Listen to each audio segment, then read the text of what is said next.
UPPM दलनि खाम्फा बरगयारिया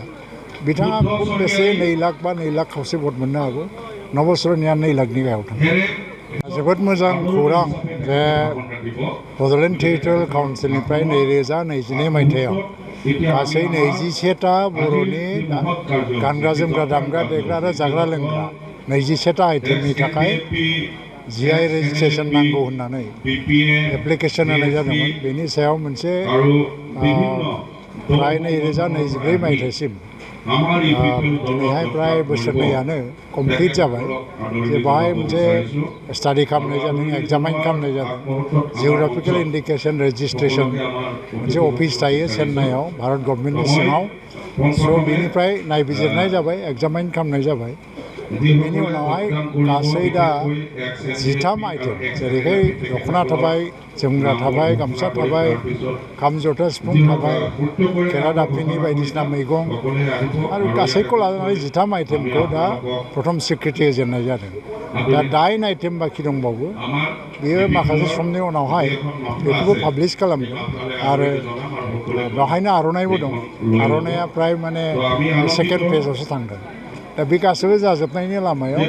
बेनिखायनो जोङो BTC गभर्नमेन्टखौ जोबोद साबायखर होयो आरो बिथांमोना दिनै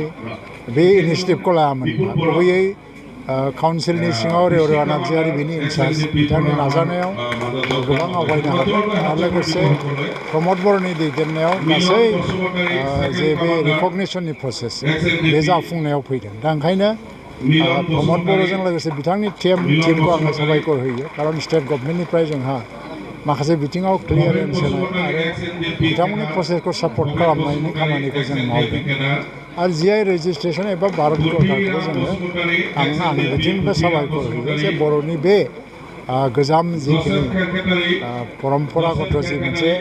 आइटेमफोर दङ बेखौ स्वीकृति होबाय आयेननि आरो बेखौ जोंनिफ्राय रावबो सेख'ना लानो हाया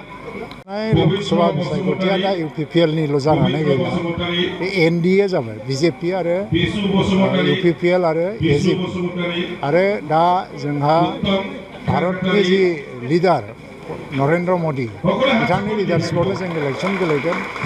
अमित शाहनि लिडारशिपआव जों गेलेगोन डक्टर हिमन्त बिश्व शर्मानि लिडारशिपआव जों गेलेगोन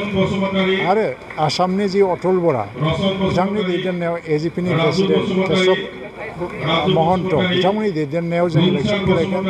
आरो BTRआव जोङो UPPLनि प्रमद बर'नि दैदेननायाव जों इलेक्सन गेलेगोन बे हिसाबै मोनसे जौथु शक्ति हिसाबै जोंहा जोबोद शक्तिशालि हाग्रामा महिलारिनि BPFनिफ्राय बे क'क्राझार लकसभानि सिङाव 3 बोसोराव गासै 7सा MCLAफ्रा BJP नङाबा UPPLआव जयेन जादों श्रीरामपुरनि सजल सिंहा समदुवारनि रेवरेवा नार्जारि बनरगावनि राजिब कुमार ब्रह्म आरो 13 चिरां दुवारनि सायखं बसुमतारी लोगोसेयैनो बिजनियाव सुबाइजारनि प्रभात बसुमतारी आरो मानास सेरफांनि धनन्जय बसुमतारी आरो लोगोसे दाखालि जय मुसाहारि बेखौ लाजोबोबा गासै 7 जन MCLAया UPPL नङाबा BJPआव जयेन जाबाय थारमाने BPFखौ नागारजोब्बाय बे हिसाबै जोंनाव खमैब्लाबो बे 7 जन MCLAफोरजों 70-80,000 भटआ ओरैनोबाबो प्लास जाफैखाबाय थ' दिनै जोङो मोनसे हिसाब खालामनानै नायदों नरेन्द्र मदिनि जि वेब बयनोबो नांगौ प्रधान मन्त्रि हिसाबै हाग्रामा महिलारियाबो नरेन्द्र मदिखौबा मानियो खिन्थु बाहाय कंग्रेस आरो UDFजों लोगो नांनानै इलेक्सन गेलेयो राहुल गान्धीखौ प्रधान मन्त्रि बानायनायनि बाथ्राखौनो बिथांमोना इंगित होबाय थायो जों दिनै नरेन्द्र मदिखौ बयनोबो नांगौ नाथाय नरेन्द्र मदिखौ सोरखौ नांगौ बिथांनोलाय बेवहाय जयन्त बसुमतारीखौ नांगौ जों UPPLखौ नांगौ प्रमद बर'खौ नांगौ आरो बिथांनि दैदेननायावनो प्रमद बर'नो दायित्व होदों बे ओनसोलाव जे पार्मानेन्ट जे मोनसे पिस लाबोनांगौ डेभेलपमेन्ट लाबोनांगौ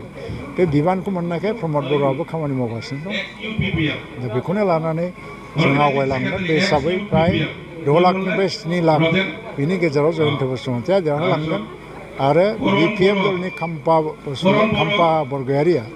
बिथाङा खुब बेसे 2 लाख बा 2 लाख खावसे भट मोननो हागौ